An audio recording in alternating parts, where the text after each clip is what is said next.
Привет, ну что, там есть место? Я что-то видишь, там толпа народу, что камеры получается. Я чуть лучше Книберга там. Значит, такой толпа. Почему? Не будет просить? Ты пришел вовремя, такой завтрачек.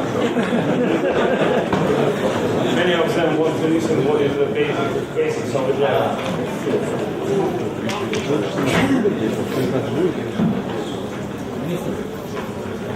Я только что читал. Что идет? Захват. Никит. Кинка снимается? Что не снимаем? Запустим. Good morning. Morning. I'm fine. How are you? Fine. Отлично. So I'm Henrik. I'm from Sweden, and I am an Agile coach. Any other Agile coaches here in the room? Agile coach? Hand up. Two? Three. What about anyone else who's a parent, who's a father or a mother? So what do these two jobs have in common? Well, they actually involve a lot of change. Helping other people change, for example. So I'm going to talk a little bit about change. And the basis of this presentation is this question. Is this you? Hand up. Is this you? Kind of like, I get it, but you know, my boss, my customer, etc. Those are the people that I want to convince. How do I convince them? Right? This is the basis of this presentation.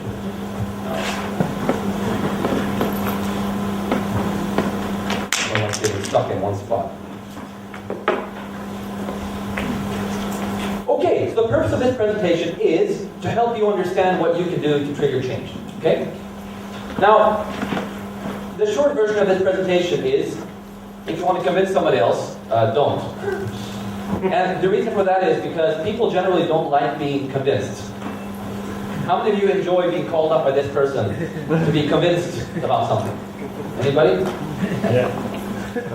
Is there anybody here who is this person? No. It generally doesn't feel good to be convinced to do something if you don't want to do it. So you have to start somewhere, and that place to start is you. The only person who you really can control is yourself, but barely. Even that is kind of hard. And if you can't control yourself, if you can't change yourself, how could you expect to actually change anybody else? So, here's your task, right? Write down, or if you don't have paper, then tell your neighbor something that you want to change with yourself. Oh no, it's going to be a therapy session. Oh no. Yeah, think about something that you want to change with yourself. If you're perfect, you don't need to change anything. But all the rest of us, right? I'll give you my example. Here are some examples.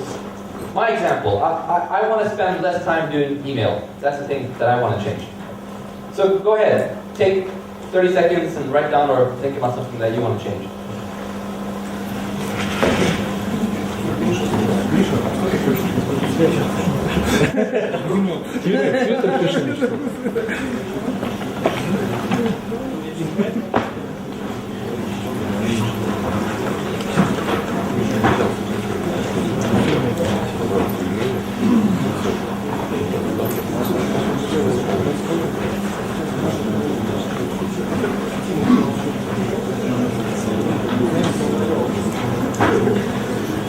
Okay, assuming that you've written down or at least thought about something that you want to change, the next question is, why?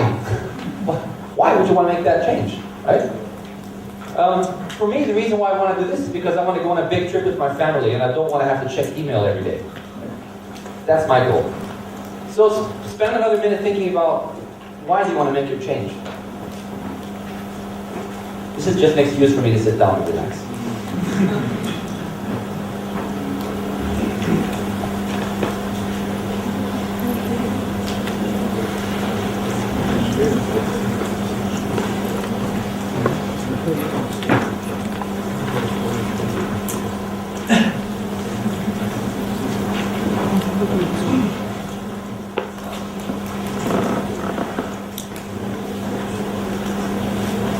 Okay, how many of you wrote down the word, how many wrote down, I want to earn more money so I'm happier?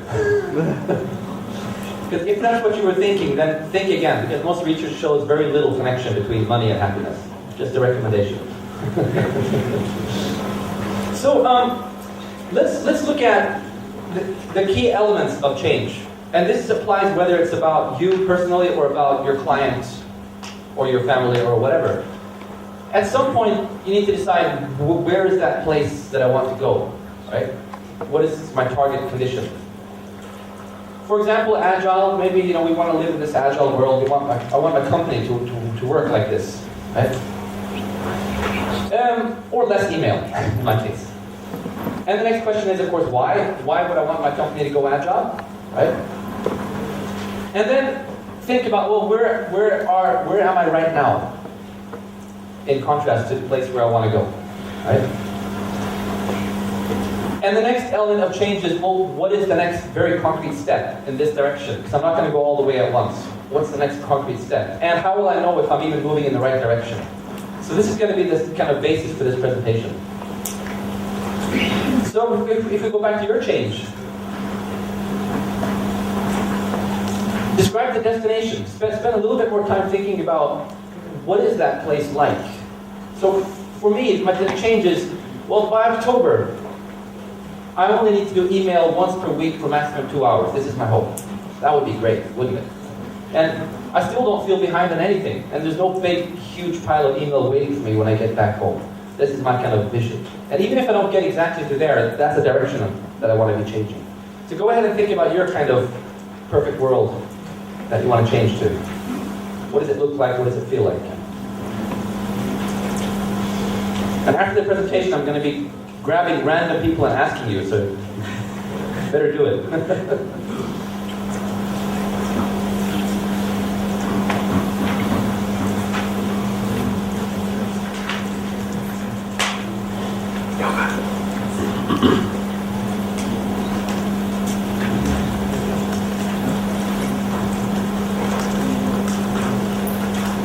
Okay, and the next step is, of course, deciding what your current situation is.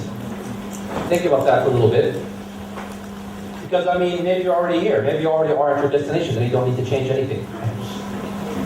So think about the current condition. For me, it is like this. I usually check email many times per day, and it's usually adds up to more than 10 hours per week, just emptying the inbox. And if 2 days pass without checking email, I have over 100 emails waiting for me, and I kind of feel behind on things. That's my current condition. And I don't put that up there as a complaint. It's just to make it clear that here's where I am now and here's where I want to be. It makes it easier to talk about the past, right? Think about your current condition. And let me give you an example. How do you get a 6-year-old boy to clean his room? This is change, right?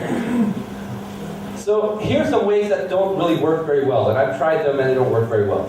I'm sure some of you have tried these strategies. Here's one. I'll give you ice cream if you clean your room. Okay, it might work once. Or more times if you have a lot of ice cream. Or you have to clean up your room now or else. That is going to be angry. Not a very good strategy. Or this one. This is bad cop, this is good cop. Here, look, I cleaned your room for you. This all boils down to, what is the goal? Is the goal a clean room for me as father? It's actually not. If the goal was a clean room, it's easier to just clean it myself, right? This is the goal. This is the target condition. I want my son to take responsibility for his room. And I want him to enjoy keeping it clean by himself without having daddy remind him.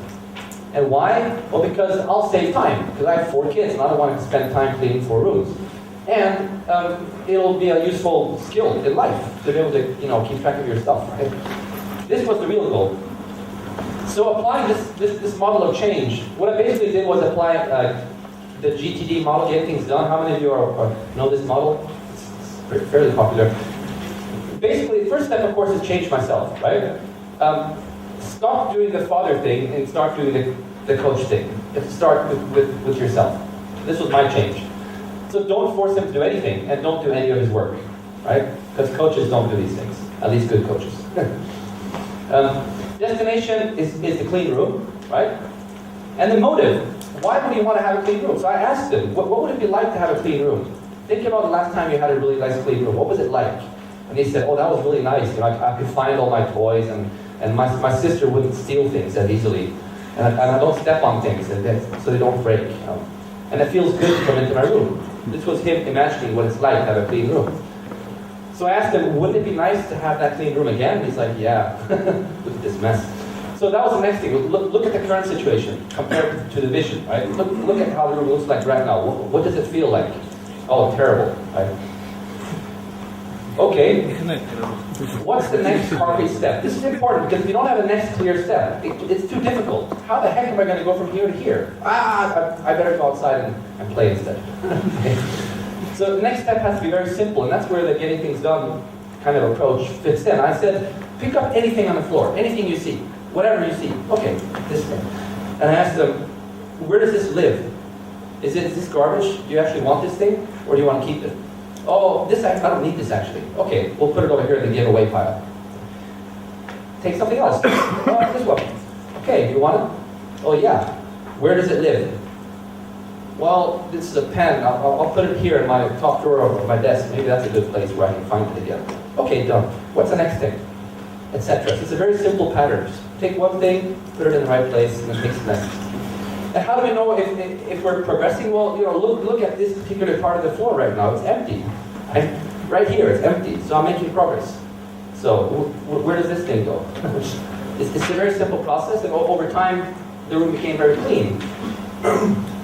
But what surprised me was this. When I came back after a few hours, he was coaching his little sister, saying, look at my clean room. Wouldn't you like to have a room as clean as that? Let me show you how. What's that? Where does it go? And he coached her to clean her room. And now, several months later, if I come into his room and I sit down on his bed, he'll say, Daddy, get off my bed, you're messing it up. This was really surprising. So that was one example of how this model really worked in this case. We'll see if it has to be reapplied during the teenage time again. So find the path of least resistance. Now, whenever you're going to make a change, think about who's affected by this change. Because it's probably not just you, right? There's a bunch of other people there.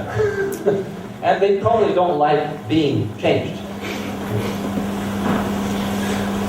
So what are possible causes of resistance? Well, there's a whole bunch, but just mapping it to this model, if you don't understand the destination, you might resist going there. If you don't get it. Agile sounds like just a bunch of chaos. Why would I want to go there? Right?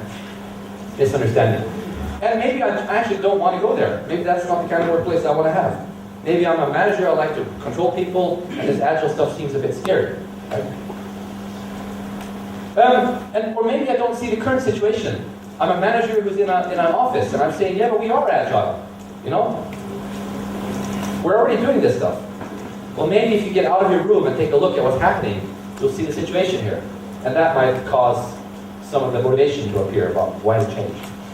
And sometimes it is that, well, I want to go here, and yes, I understand our current situation, but I don't see how we can go there. They won't work here, because they don't see the path. So you have to find the first step. I'll give you lots of examples of this. And in order to have a sustainable change over time, you need some way to figure out, are we actually moving in the right direction? Otherwise, chances are the resistance to change will win. Does this make sense so far? Yeah? Okay, so the path differs depending on where you're coming from. If this is where we want to be, it's really hard to get to a certain place on the map if you don't know where your current location is. Right? This is the place I want to go on the map, but I don't know where I am, so which direction should I go? No idea. So it kind of depends if you're the big waterfall company, or if you're the small startup company with growth pain, or if you're something else. The path is going to be different directions. Right? Big waterfall company, this path might mean less docs, less control mechanisms, less planning, and shorter release cycles. From this direction, it might be actually the opposite. From these guys' perspective, Agile team might seem like a heavyweight bureaucracy. Who knows? And the next thing is that the length and width of your path it's an important decision. Are you going to go big bang, change everything at once, like Salesforce.com did, which they shut down the business pretty much for 1 week, with thousands of people changed everything and then rebooted the company. Crazy thing. But it kind of worked for them. Or are you going to do this incremental thing? Like, well, how about we just introduce retrospectives? Everybody starts doing retrospectives. And then how about we introduce a product owner role across the whole organization, etc., etc. And we migrate, evolve towards here. Or will you do the pilot version, where you take one team and they just go all the way? Scrum, XP, Kanban, whatever. They just really go all the way. And then, based on whatever they learn, then other teams may follow. These are different approaches. And they will all give you different types of resistance. So choose carefully. My default model tends to be this one or that one. Now, a very common source of resistance is, of course, the not invented here syndrome. No matter how great your idea is, if it was your idea and not my idea, then I might resist it just because of that. So here's an example which happens all the time to me as a change agent when I'm a coach. I speak to the developers and I show them what Agile is about and I ask them, do you want to do this? And they say, yeah, sure. But the managers won't let us. Has anybody heard that comment? Yeah, we want to do it, of course. The managers won't let us. So then I go talk to the managers. And I say, this is Agile. Do you want to go Agile? And guess what they say? Of course we do, but our customers won't let us. And then I talk to the customers. This is Agile. Do you want to do this? They say, of course we do, but the developers will never manage it. It's kind of the not invented here syndrome. We get it, but those guys over there will resist. So the best solution is to get them all together, if possible. Right? And then don't try to force Agile upon them. Here's a typical script. Let me tell you about Agile. I'm not going to force you, I'm not telling you you have to work this way. I'm just going to tell you what it is. So that you can decide for yourself. So I'm offering this tool so you can decide for yourself. That's an important attitude. Otherwise, you're going to trigger the not invented here resistance path. So, and then describe what Agile is, and then, so what do you think? Are you interested in moving in this direction? No, it's a direction, it's not a place. Are you interested in moving in this direction? That removes some of the fear. And don't worry about how. I just want to know if this is the direction that you would like to move in. And normally the response is yes, in most cases, in my experience. And that's great. Then we can start having a dialogue. So now we've removed the not invented here syndrome because now they have made a decision that yes, they would like to go here. So then we can talk about what's the first steps, and I can ask them to brainstorm some options. So once again, it avoids the not invented here syndrome. So a lot of it amounts to asking the right question. Sometimes people like me, Agile coaches and change agents, create resistance by mistake. By asking the wrong question. By asking, why can't you, instead of how can you? Right? So here's maybe a client who said, we cannot release software every sprint. Here's the wrong response. Well, why can't you do that? Because when I ask why can't you, I'm inviting him to tell me all the reasons why he can't. And there's always an infinite number of reasons for why somebody can't do something. Okay. So it's not a very productive question. It's better to ask this. Well, if you could, would you want to? If you could. Just to check, right? And if he says yes, then we've overcome the first resistance. And then we can say, well, what needs to happen to make it possible to release software every sprint? So now I'm asking him to help me find a solution and not just help me find the problems. Of course, there's no silver bullet, this won't always work, but it seems to dramatically increase the likelihood of people helping you change rather than resisting. Here's another model, which a guy named Don Reinertsen taught me, and I like the metaphor. He calls it the wildfire method. In his experience, it's one of the most effective ways of causing organizational change. Find combustible, burnable material in your local work area. People who are kind of interested in Agile. Set them on fire. Just get going right there. And then once you see flame, pour gasoline on them. And encourage this fire. And then encourage multiple small fires to merge. And then the large fire will begin to spread itself. Has anybody done this in an organization? Use the wildfire method to get Agile to spread? Anybody? Yeah, a few? It can be surprisingly effective, although a bit scary because it's kind of out of your control. You might want to check with your manager first before you start lighting fires.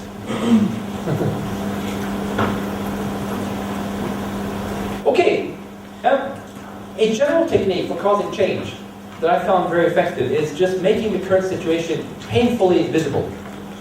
Painfully visible. So let's look at some examples of that. This is Peter Senji, one of the systems thinking experts. It says, during the last few years, a new understanding of the process of organizational change has emerged. And this book was a long time ago, so those last few years was quite a few years ago. It is not top-down or bottom-up, but participative at all levels, aligned through a common understanding of a system. So instead of the manager trying to push change down, or the developer trying to push change up, when everybody sees the current situation and everybody wants to change it, then change kind of happens everywhere at once. So here's an example. Late project. This is a timeline. This project had a promised release date of Q2 2007. And they had 250 points to do in the backlog. The product backlog had 250 points of stuff in it. And we plotted after every sprint how many points are left in the backlog. This is just a release burn down, right? How many points do we have yet remaining in the product backlog? And it turned out the velocity was about 10 points per sprint. So every 2 weeks, the team would reduce the size of this list by 10. That's the velocity. So this line is the wishful thinking line. How the heck are we ever going to be able to finish by that time if this is our release, our velocity? The more likely release date is maybe over here, right? A year later. And if you just do the math, 250 divided by 10 is 25 sprints, which is a bit over a year if you have vacations and stuff. So this picture became a wake-up call to that company. I tried all kinds of other stuff, but this picture caused that to happen, and that was the whole purpose. Because when everybody sees that, darn it, this is a death march, then that dramatically increases the likelihood of change. So death march. Death march means a bunch of people are marching together, and there's this general feeling of something is wrong, but I don't have time to think about this. We just have to march, right? So making the problem visible increases the likelihood of people actually stopping and doing something about it. So in this particular case, what they did was cut scope, of course, and they started prioritizing, and they started doing incremental development, which had a big impact. So it was still late, but it wasn't a year late. And they managed to triple the velocity by removing a whole bunch of impediments, blockers from the team. This would never have happened until they all agreed that the current plan is dead. Another similar example is this, from a client that I'm working with right now. My feeling was this is a death march, but I didn't have any data.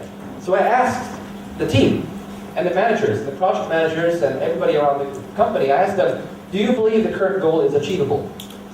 And they did an anonymous poll based on post-it notes on a scale of 1 to 5. Do you believe this goal is achievable? And here was the actual result.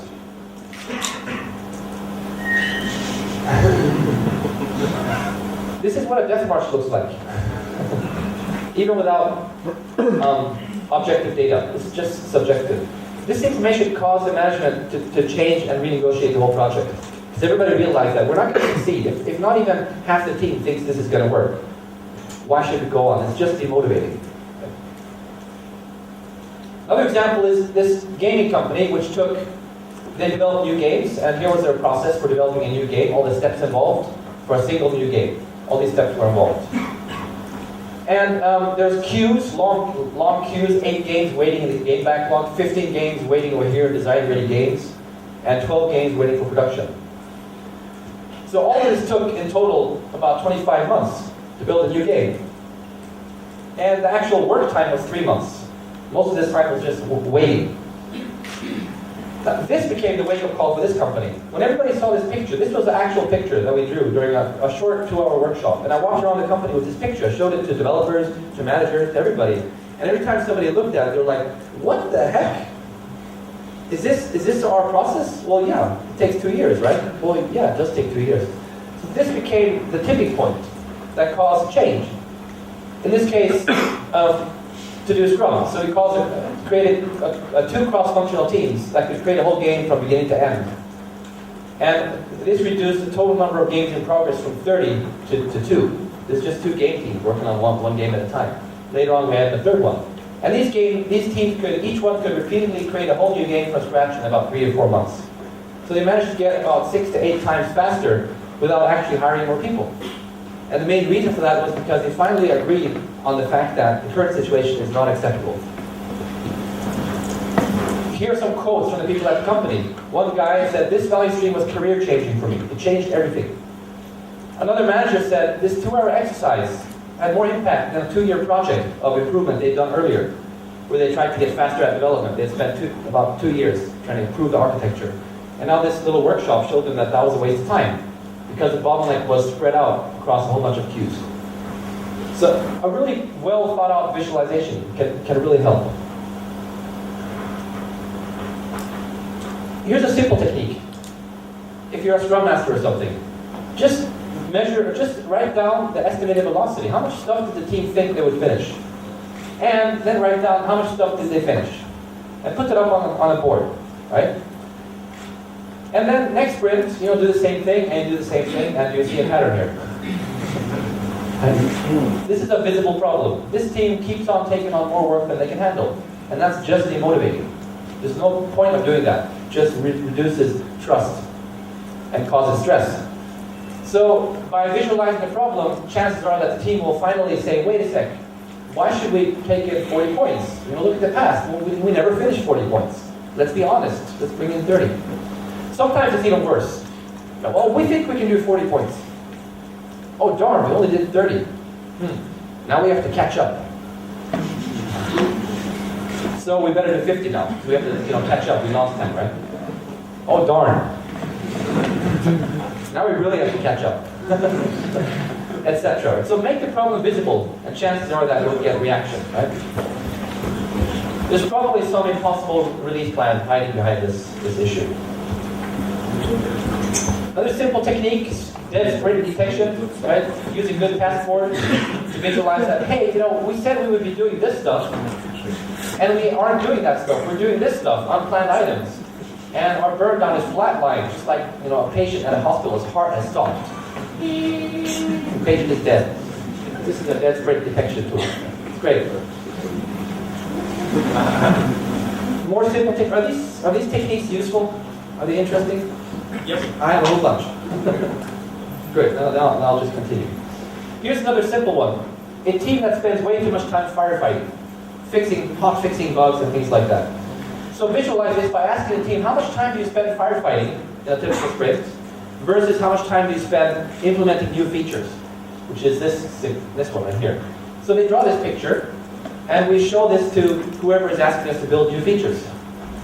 And we tell them, this is today, and if we keep doing this, this is next month. Just firefighting. Because fires spread. So this is a good way to just start the discussion about, wait a second, is this the situation we want to have? And if the answer is no, then that's a good invitation to talk about the alternative, which would be stop building new features and use that time to do fire prevention, fix the architecture, find out whatever's causing the bugs, right? So stop doing new features, start fire prevention, which will over time reduce the time of firefighting, because we are now preventing new fires, and gradually get you to this state, which is a much better place to be in, right? So this is just a simple tool to have this discussion. And another really interesting one is to compare options. This was a company that I worked with last year, and my feeling was that they really needed Kanban. Now, if you don't know what Kanban is, you can download my book, Kanban and Scrum. But basically, it felt like they really need a big shared task board, and they need to limit work in progress. That was my feeling. And when I asked them about this, they said, yeah, that sounds good, but nah, nah. Half the group said yes, the other group said, nah. Change is always a bit of a pain. So I was wondering what to do, because I knew that they had a lot of problems. So finally, I just did this. Well, let's compare the options. You can keep doing your current process, which is broken Scrum. Everybody agreed that this process was broken Scrum, in the sense that sprints never end, features can never be completed by a single team, etc., etc., etc. Right? So we called it Scrum, but it was essentially broken. So that would be option one. What do you think? And they said, no way we'll keep doing broken Scrum. Okay, the next option is fix it, do Scrum properly. And that means you have to learn to break features down small enough to fit in a sprint. And feature teams have to be organized. You have to reorganize into feature teams And each team should be able to start and finish the whole feature within one sprint. And there needs to be running tested software after every sprint. That's what it means to do Scrum properly.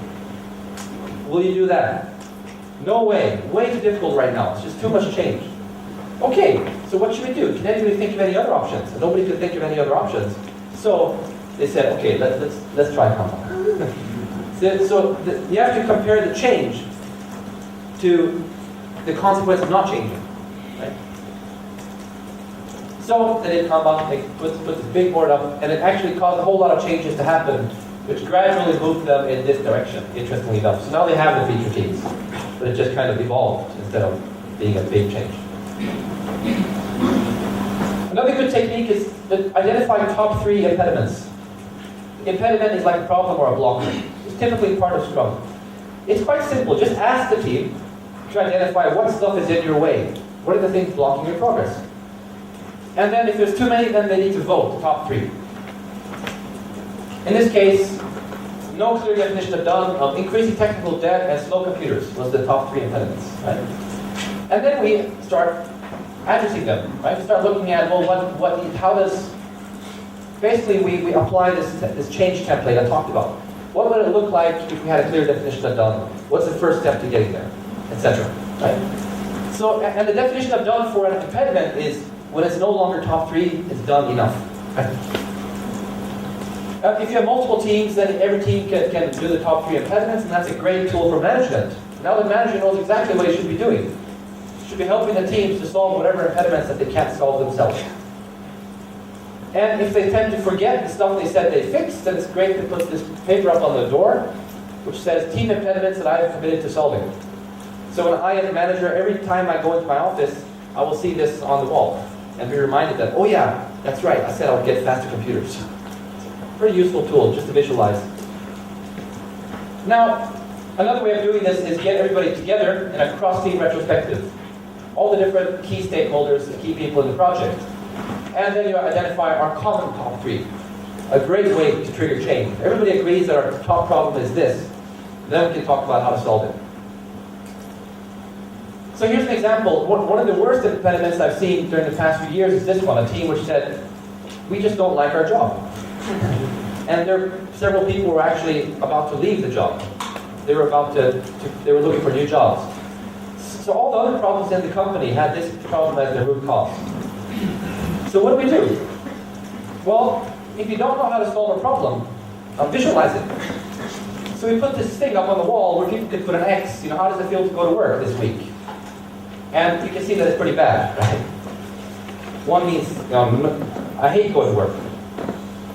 And we plotted this on a chart, and every week we could have used dot, right? Just to make the problem visible. And this was a surprise to everybody, because a lot of people were like, oh, I didn't know that everybody else also thought that work sucked. I thought it was only me. And this problem was sitting on the top 3 list. The team was mentally conditioned that stuff that goes up on that list gets solved. Because during the past month, every single problem that came up on the list had been solved to a certain extent.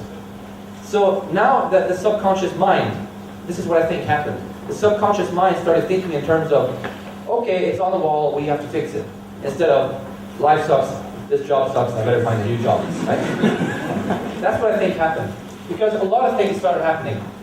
This, for example, Bug Bash Tuesdays. They really didn't like all the bugs. So every Tuesday they started introducing a Bug Bash where they attacked all the bugs. Everybody did, just bug fix. And they drove down the bug database to just about 0. And then they stopped having Bug Bashes. So this made people like the work better, and of course also made the customers happier. Product owner moved closer to developers. Managers and developers started talking about motivation. All kinds of stuff happened. Even a pretty major reorganization in the management team happened, partly due to this. Very, very interesting.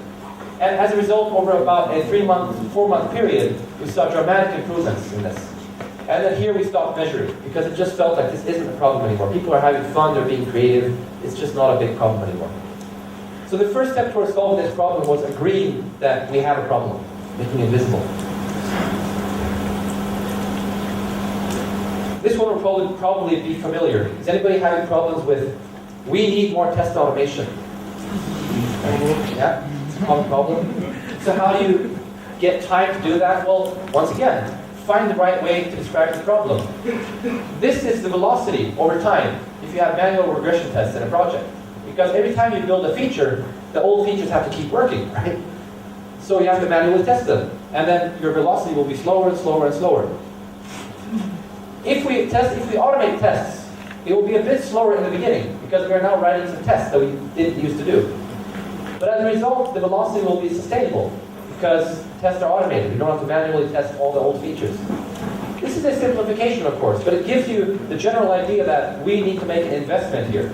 A bit slower velocity today, but over the long term, definitely higher velocity. You can use this to kind of talk to product owner or whoever else, whoever is trying to stop you from running tests. You can have this discussion. By the way, all of these techniques are from real life. They're not invented. I'm showing them to you because I've really seen them work. They don't always work, but they certainly increase the likelihood. Okay, so that was a bunch of examples about visualizing the problem. Right? Now let's talk about small, clear steps.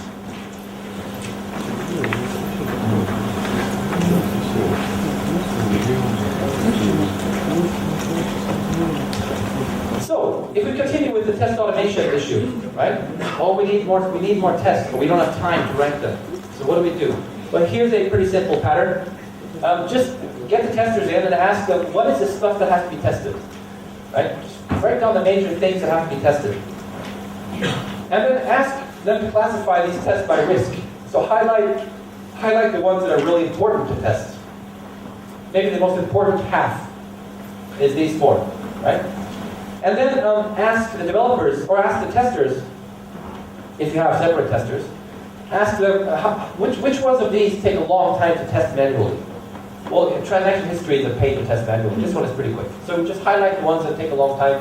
And then we ask the development team, which ones take a long time to write automated tests for? And which ones are simple? And based on this, we can add more exact numbers if we like. We can even put time, how long time does it take to run this test? Well, 1 hour to run it, and 13 story points, or 13 hours to write a test, right? This is a cost. This is an investment. That's an important difference, right? That's a cost, this is an investment. Now sort the list. This one is the best one to automate first because it's really important. It takes a long time to do manually, and it's really easy to automate. This one is opposite, right? It's not so important. It's really easy to do manually, and it takes forever to automate. It's complicated to automate. So let's just not automate this one. So this is not a backlog. We can call it a test automation backlog. And then negotiate with the product owner. Well, you told us that you agree that we don't want to have this problem. Yes. Okay. So here's a proposed solution where we can do it in small steps. This is your product backlog with business stuff, and here's the test automation backlog. How about we spend 20% of our time on this and 80% on that, roughly, per sprint? So here's a sprint, 4 stuff from there, 1 thing from there. We do that every sprint, and maybe within about half a year, we're starting to get some good coverage. This is just a strategy for making the change not as big and scary. Just do the small steps. And related to this, basically, anytime you have a whole bunch of possible solutions to a problem, and you don't know which one to do first, you can just put them up on the wall and classify them by cost and benefit. So this change will give a huge benefit, and it's not very hard to do. And this change will give a small benefit, and it's really complicated. So obviously, we'll start with these changes first, and we'll never do those changes, for example. Right, so start here, then maybe do these, and then after that, we'll see. So that was the small steps, take small steps strategy, just like with my son in his room, and small steps, just take one toy, don't try to clean the whole room. Just try to clean this one toy, put it in the right place, and then take the next one.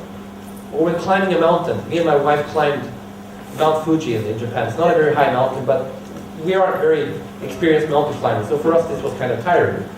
And when we're up at about 3,500 meters, and I had a headache, and I'm really tired, then my wife was saying, don't worry about the mountain, just worry about the next step. Okay, great. One more step. Great. And then, sooner or later, we're at the top. It's a good pattern. Find the next step. Here's another one, external expert validation. I'm sure some of you have tried this one. You can inform people about upcoming events and conferences. You know, hey, guess what? You're here. Did anybody here try to bring a colleague? Yeah, so this is what you're doing. You're doing expert validation. Invite an inspirational speaker to come in. Some people do that. It can help. Even if the speaker is saying the same stuff that you've been saying all along. Sometimes it can help to get another voice. And this one, you can accidentally drop articles and books in strategic locations in the office. I did this at a company where they had technical debt everywhere. And everybody said, we don't know how to, we can't refactor this because the code is a mess. We can't write tests because the code is a mess. Well, guess what? You can. You just have to learn how. So I bought a whole box of Michael Feather's book. And I poured it out all over the whole company, everywhere. In the bathroom, in the kitchen, everywhere you went, there was this book lying around. And some people would take it and read it, and they would get lots of ideas on how to fix the problem. So, just little guerrilla tactics here. Another guerrilla tactic. Set an example. About 10 years ago, no, about 8 years ago, I was at a company and I was coding, and I asked the other people in the team, how about we install a continuous integration server? And this wasn't quite as common back then as it is now. So I proposed we should have a continuous integration server. And they said, well, that's a great idea, but we don't have time right now. How many of you have heard this argument? That's a great idea, but we don't have time right now. So what I did was, and I don't think they have a place to install it. They made up all these impediments.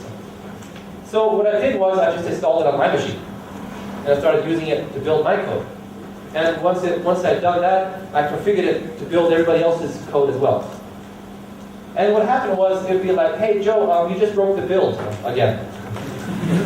Oh, thanks. How do you keep noticing that so fast? Well, I have this server on my machine which checks stuff for me. Oh, cool. Can you make it test my branch too? And then it started spreading, and then finally someone had a great idea. Hey, let's install that thing on a shared server so we can test everything. What do you think? And I'm like, yeah, that's a good idea. Let's do that. This is the set an example, a tactic. It only works if you're pretty confident that your change is a good idea. This is related to the small steps strategy. If the step is reversible, if there is a way to get back again, people aren't as scared. I'm not saying jump off this cliff. I'm saying take one step in this direction. If you don't like it, you can go back again. Here's a good quote. People do not truly believe in new things unless they have actually had personal experience of them. Good guideline. So, here's a team. They said, we don't think pair programming works. I said, are you willing to try pair programming for one sprint? If you don't like it after that, I won't bring it up again. But try it, and I'll give you all the support you need. Right? They said, well, sure, we can try it. If nothing else, just to get Henrik to shut up. Right? And they tried it, and they liked it, and they continued doing it. So that was very simple. Here's another example. Developers, testers, different rooms. And I saw a lot of problems because of this. And there was an organization with one manager for the developers, one manager for the testers. In fact, I was this manager, and here was another manager. And there was an organizational chart. If I had asked the CEO of the company, can we do a reorganization? The answer would have been, well, we don't have time right now. So I just said, how are you willing to try sitting together for one sprint? We don't need to formally change anything. All you need to do is take your chair and roll it over here. We don't need to change the organization chart. Try that. And if you don't like it, you just take your chair and you roll it back again. And they did it, and it had a huge impact on the quality and the velocity of this team, because they collaborated better. So of course after that, they stayed. The interesting thing is, even 1 year later, the organizational chart still hadn't changed. So the formal organization was, here's the developers, here's testers. In reality, they were all just working together.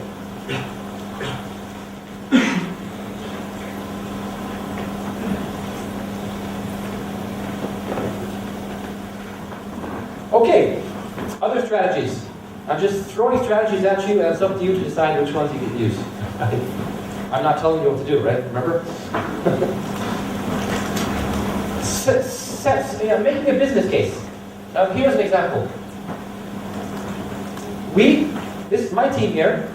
I asked the team, what do you think would happen to your velocity if we sat together? Because now we are all in different, now we are split up in 2 different rooms with a wall in between. So if we were sitting in the same room, what do you think our velocity would be? And maybe the team says, well, we think it would be roughly double because of less running around and less confusion. Okay, and then we go to the product backlog and we do some math and say, well, okay, that looks like we can release 2 months earlier than planned. We go to the product owner. What is the value of releasing 2 months earlier? And we could probably do some calculation based on that. And then we go to the team or maybe to the office manager and ask him, what is the cost of tearing down this wall so the team can sit together? Oh, you can't do that. Hypothetically, what would it cost? And he would probably give us a number. And then we can do the math. Right? It's usually a pretty simple calculation. It won't always work, but some managers are pretty good at making change happen if you give them a good rational reason, such as this. Tearing down walls is cheap compared to productive teams. Now, some of the problems that come up aren't really problems at all. They're just fears. So here's an example from just last week when I was with a client and they decided that they want to try pair programming. But they were worried. They said managers will complain with pair programming because it looks inefficient. Anybody heard that comment? Yeah. This comment is quite common. What I asked them then is, well, are you sure? Have they ever complained in the past when you have worked in pairs? Because sometimes people work in pairs, even though they might not call it pair programming. And I asked them, and they said, well, actually, no, they haven't. Okay, so that means this is just a hypothetical problem, not a real problem. So shall we solve the hypothetical problems, or shall we focus on the real problems? There are always other problems that are more important than the hypothetical ones. Okay, great, yeah, agreed.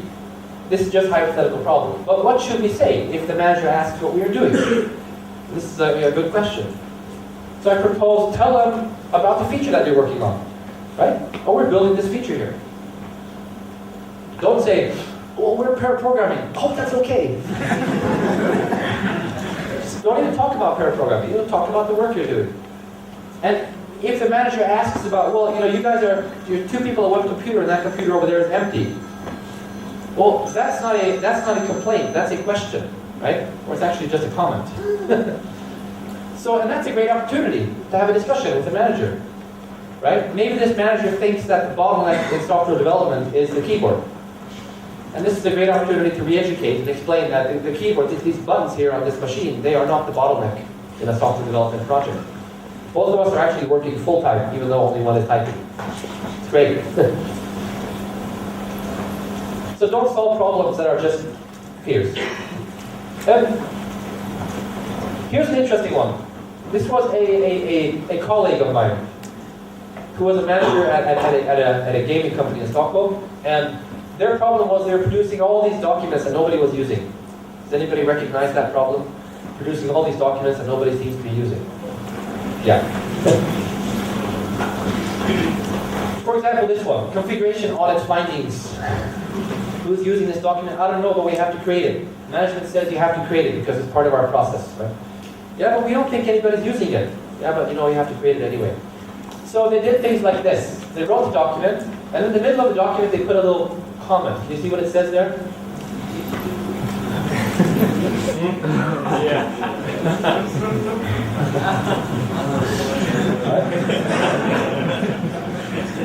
It's a great test. Guess what? Nobody had to buy anybody beer. That's one way. And once we start noticing which documents nobody is using, we can stop creating them and we can create fakes, stubs. So we create a document called configuration audit findings for the next project, but the contents of the document is this. So if anybody would open the document, this is what they would see. And they would be like, what? And if they really need the document, they would send an email, and then Joe would create the document very quickly. He would spend the weekend. He would just immediately create this document.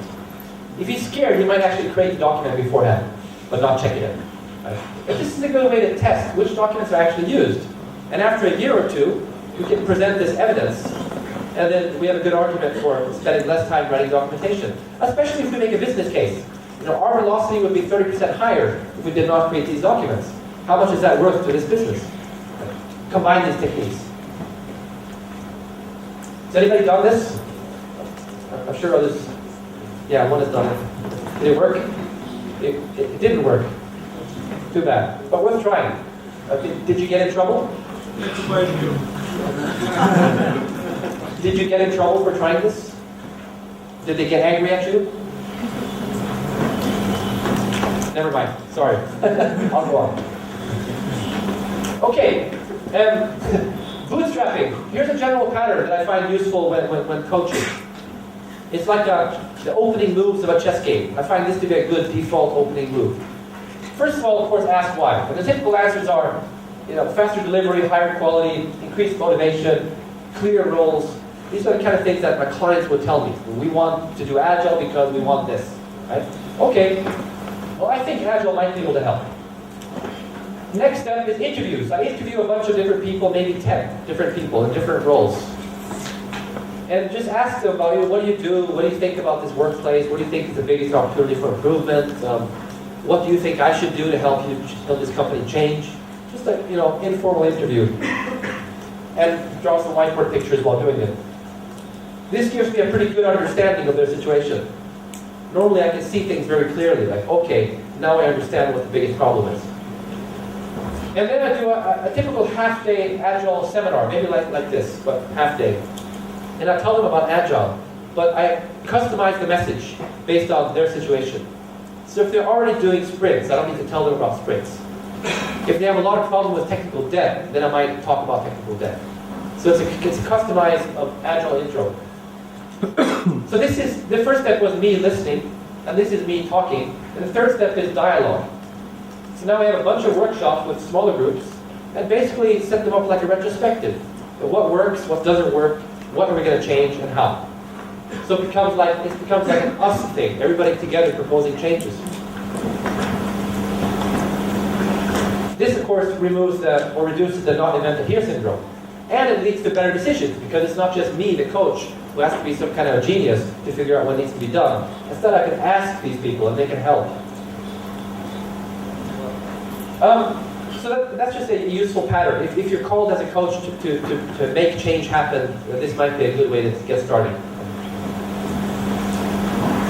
Here's another useful technique.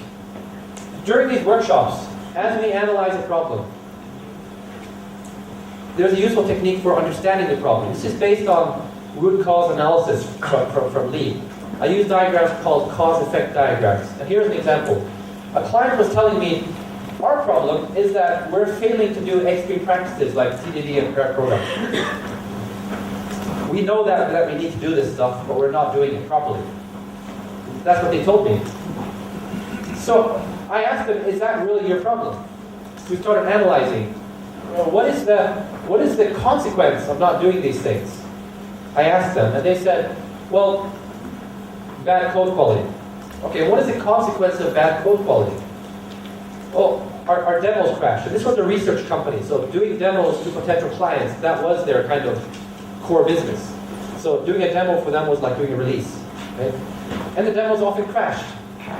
That's the problem. This is not a problem, that's the problem. Next question was, so why, if we think pair programming would help, then why don't we do it? So now we split the group into a number of different teams, and we asked each team to do a root cause analysis. Why don't we do pair programming? This group was talking about. This group talked about why don't we do TDD properly, etc. Well, we have no proof that it works. And we have a fear of failure. Because if it doesn't work, we'll get in trouble. So it's a fear of failure. These two combined. Well, why don't we have any proof? Because we have no experience. And why don't we have any experience? Well, because we haven't tried it. Oh, wait a second. There's a loop here, right? It's great to spot the loops. Go round and round here. Okay, what else is causing us to not have experience? Well, we don't have any time to experiment and try things. And why not? Well, because we're busy. We don't have any slack, any extra time to try things. And why is that? Well, because the client, the customer, is pushing work at us, right? So we're always full. And why is the client pushing work at you? Why can't the client let you pull work when you're ready? Well, because they don't really trust us. They want to make sure we're very busy all the time. Does this look familiar? Yeah, a few of you are definitely here. Yeah, and lack of trust, of course, is what causes fear of failure. So now we're starting to see some kind of a picture here. And all the three different teams drew pictures that pretty much look the same, independently. Very interesting. We all concluded that lack of trust seems to be somehow the core of the problem. So we put it all together. Lack of trust is the root cause. And every time a demo crashes, the trust is reduced even further. So we have a high-level vicious cycle here as well. This is important because now that we understand the problem, we realize that it's no point, it's not about trying to get better at pair programming. It's about finding ways to build trust. So the whole rest of the day, the team started talking about what can we do to build trust with the customer. Maybe we should have the customer join us next time we do this kind of workshop, for example. Maybe we should meet them more often and have lunch or something. I call this cause-effect diagrams. If you Google cause-effect diagrams, you can find an article that I wrote about this. It's a very useful technique. I like it. Now, sometimes when you need to make a change that affects many people, it's useful to find ways to make that change self-organized. So here's an example of this. We had a company which worked like this. These are 4 different component teams. So these guys were working on like the server, these were working on the client, they were doing some kind of database stuff and different component teams. Here's the product owners. They wanted features for the customers. And each feature involves different tasks in each team. Right? Does that look familiar? Anybody? Yeah, a lot of companies that want to go to Agile, they start with this problem. So each product owner wants their stuff. And in the middle we get like the twilight zone, chaos. Trying to, how do we integrate these things back into these high-level features? It's difficult. So we need to rearrange the teams. Our goal was this, right? Mixed teams, where each team can build a whole feature from beginning to end. This is the Scrum team. Right? This is what Scrum is about. Cross-functional team. And the team can do the task breakdown. The product owner doesn't have to. The team does the task breakdown, and they also integrate. So we have 4 independent teams, and of course some levels of collaboration between all the server developers, for example. Right? Of course they talk to each other, etc. So how do we go from here to here? Right? And no clarity, right? Destination, current condition. And we talk about next step. Normally, people don't like being moved around, typically. Right? That's a sensitive issue. So what we did was we made a preliminary team allocation. We put up these papers in the kitchen. Me as one person from each team and a manager. We did a preliminary reorganization. Sorry about the Swedish here. So each paper is a team and each yellow sticky is a person. This was our kind of initial proposal. And then we told everybody that these are feature teams, but they might not be the right feature teams.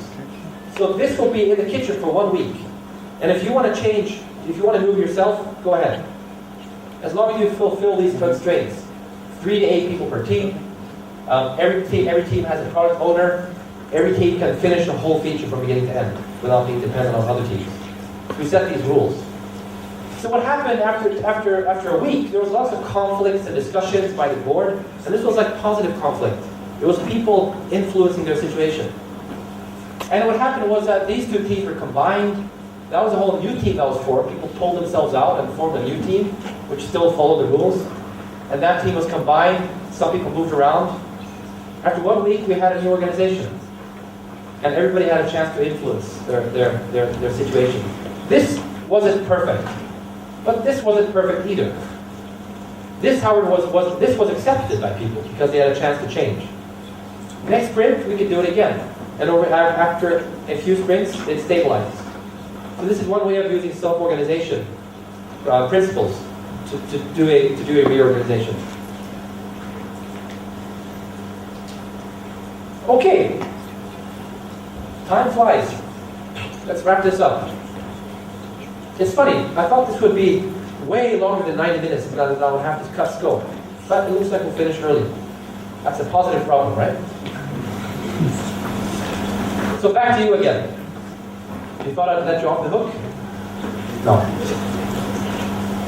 So think about your change, the thing you wanted to change. What is your next step? Your next concrete step to move you towards whatever goal you set up. I can tell you about mine. Here's my mental task board, right? I want to reduce my time on email, remember? And I've been trying to do this for a while.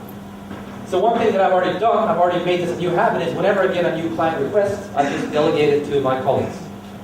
It's a very easy prioritization rule. Say no to everything. So my colleagues get a lot of work and they're very happy. And I strictly apply the getting things done 2-minute rule. Whenever there's something in my inbox, I spend at most 2 minutes with it. If I can't get it answered or thrown away, then I categorize it. And when it needs to be done, then I move on. It's just a useful. The else use that. Anybody else that the 2-minute rule? It's a great thing. But it takes some practice. So I practiced it and now I'm pretty good at it. This one is in progress. This is my current step. I'm trying to learn to only check the inbox 2 times per day and not be an inbox junkie. Is anybody here an inbox junkie? You just sit there and there's emails coming in and oh, I got to answer. Just can't get anything done because you're just reactive, right? So I want to get this down to 2 times per day. The rest of the time I focus on the stuff that I want to do. And this I sometimes fail, so I'm still in progress of doing this. The next step right after that is this. Identify categories of email that I can delegate or outsource. Do I personally have to answer all these things? So I'll do an analysis of old emails.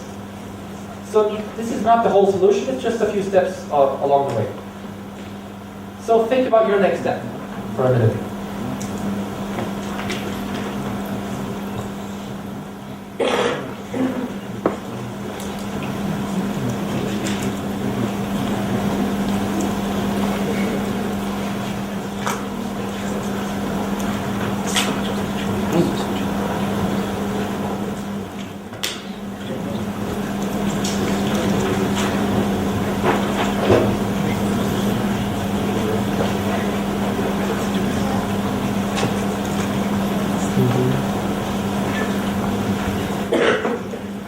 Alright? And next is, how will you know if you're moving in the right direction? How will you know? What will that look like? In my case, every week I expect to spend less time on email than last week. And I expect to check email less frequently than last week. So I measure this. How long time? How many times? It's very easy to measure. And so far, every week I've been making progress. So far on the right track. We'll see. How will you know if you're moving in the right direction with your change? Think about it.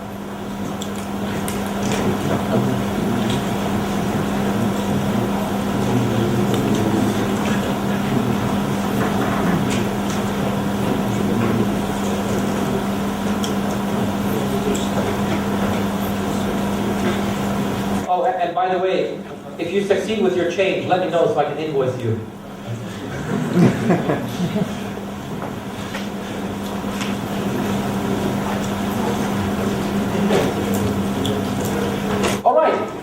So this is the final takeaway points of this presentation, right? So if you're going to remember anything, it's on this slide.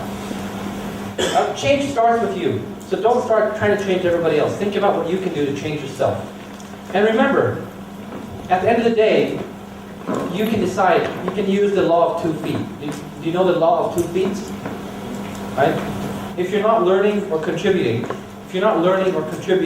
where you're standing right now, use your 2 feet and go somewhere else where you can learn or contribute. Basically, if you want your company to go agile, why? Well, maybe it's because I want to work in an agile workplace. Maybe that's the goal, because that will make me feel better going to work. Okay, if this company does not want to go agile, then I have the decision to leave this company and find a better job. So there's always that option. I had a client like that, where it was a big company, and I went to the different parts of the world to coach the different parts of this company. And one particular country, where I tried to introduce change, the management said that we want to go agile, right? And I asked why. They said, because last project failed terribly. We spent years and it just went to hell. Right? And we did a root cause analysis, and we realized that if we had worked in an agile way, we probably would have succeeded better. That's what the root cause analysis told us. So that's why we want to go Agile. Okay, and he said, and what we want to see is half the number of bugs next time we release a project. We want to cut that number in half. Okay, that's a clear target. Great. So I was pretty optimistic. And then I met with about 20 or 30 people in the company, mostly project managers, and I told them about Agile, and I asked them, do you want to go this way? And they said, yes. Okay, great. Do you think this will help to reduce the number of bugs? And they said, yes. Okay, so let's talk about your current situation. We looked at the current kind of waterfall-like process. And I asked, so what needs to change? And they were like, what? Well, you're writing these big specifications. So which ones are you going to remove? So, but we can't remove the specifications. Okay, so how are you going to test earlier? Right now you're testing at the end, that's why you have lots of bugs. How are you going to get the testers to work with the developers to test earlier?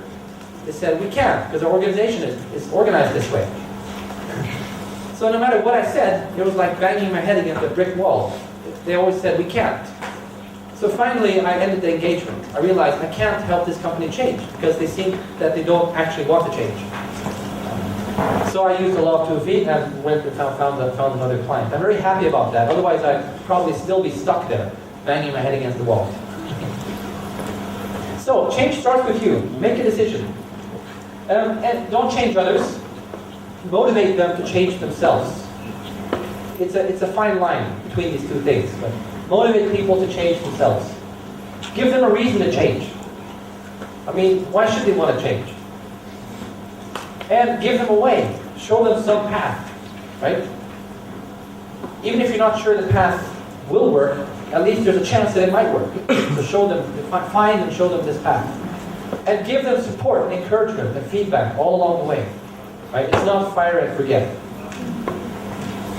So in summary, what's the destination? Why do we want to go there?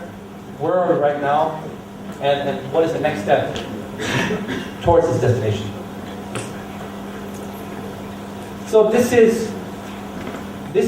change is not about destination. Like perfection is not a place. It's a direction. So I'm going to end with that slide. Right? Perfection is a direction, not a place. Okay, I guess I'll see you around. There's going to be an open space session over there, so I'm going to go right over there and talk to whoever wants to ask you questions. So thank you very much.